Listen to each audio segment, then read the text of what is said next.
The federal case against New Jersey Congressmember Lamonica McIver moves forward. A viral scale model of New York City gets an official exhibit. And the controversial Elizabeth Street Garden becomes a city park. From WNYC, this is NYC Now. I'm Elizabeth Shui, in for Janae Pierre. The Trump administration's federal assault case against New Jersey Congressmember Lamonica McIver will proceed. District Court Judge Jamel Semper rejected the Democratic lawmaker's request that the case be dismissed. McIver has been charged with assaulting federal immigration officers outside a Newark detention center back in May. McIver argued she's been selectively and vindictively prosecuted. In a statement, McIver says she is disappointed in the judge's ruling and will continue to fight the charges against her.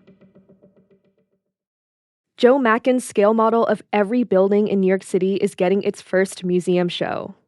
Macin is a trucker upstate and spent 21 years building the scale model out of nothing but styrofoam, Elmer's glue, and balsa wood. After his kids encouraged him to post about it on TikTok, it went viral. The Museum of the City of New York says it'll be exhibiting the model early next year.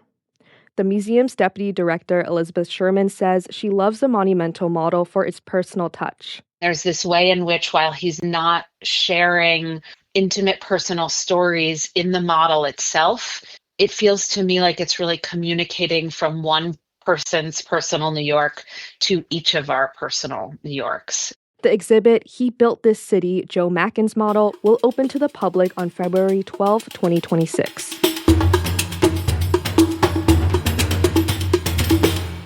The Knicks just lost their first home game of the season after falling 124 to 107 points to the Orlando Magic Wednesday night. The Knicks were 7-0 at MSG and had won 5 straight overall.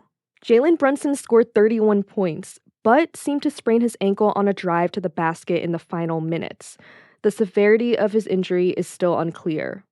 The Knicks play again at home Friday night against the Miami Heat.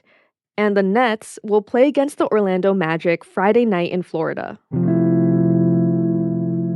Coming up, the battle over Nolita's Elizabeth Street Garden comes to a head. That's after the break.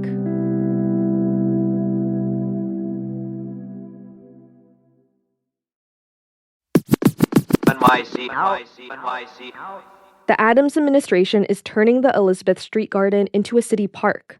The small, city-owned lot in Lower Manhattan is at the center of a housing debate in the city. WNYC's housing reporter David Brand says this all started 25 years ago when the owner of an art gallery in the building next door got permission to lease the lot and store some sculptures there. He started letting some members of the public enter on a limited basis. Then, in 2012, the city pledged to build affordable senior housing in the lot. When they started that a few years later, it triggered some pretty intense concern. A lot of local residents, including some celebrities, and the community board say this garden's a unique oasis downtown. We need to preserve it. Housing groups say the city needs more affordable housing in every neighborhood, even the rich ones. David says the fight has continued for a decade until earlier this year when it looked like the garden was actually going to get evicted. But this Thursday, something changed. Well, what changed was Adams named attorney Randy Mastro as first deputy mayor. Before Mayor Adams appointed Mastro for the first 3 years of his term, he supported building the senior housing on the lot. But after he appointed Mastro first deputy, Mastro maneuvered to first stop the eviction. And then in June, he announced this agreement with the local council member, Chris Marte, to stop the plan altogether. In exchange, Marte said he'd support affordable housing plans for 3 other sites in the area, but all of those are in very early stages and will probably take years to become reality. So critics are saying this is like a 1 in the hand, 3 in the bush situation. 1 concrete plan versus 3 more amorphous ones. David says turning the garden into a city park is the Adams administration's parting gift to supporters of the Elizabeth Street Garden. Mayor-elect Zoran Mamdani also commented on the move Thursday. It is no surprise that Mayor Adams is using his final weeks and months to cement a legacy of dysfunction and inconsistency. Mamdani has said multiple times that he supports building senior housing at the site. As recently as a few weeks ago, he said he would evict the garden in his first year in office. But for now, it really does look like after this years-long saga that the Elizabeth Street Garden is here to stay. That's WNYC's David Brand. Thanks for listening to NYC Now from WNYC. I'm Elizabeth Shui. See you tomorrow.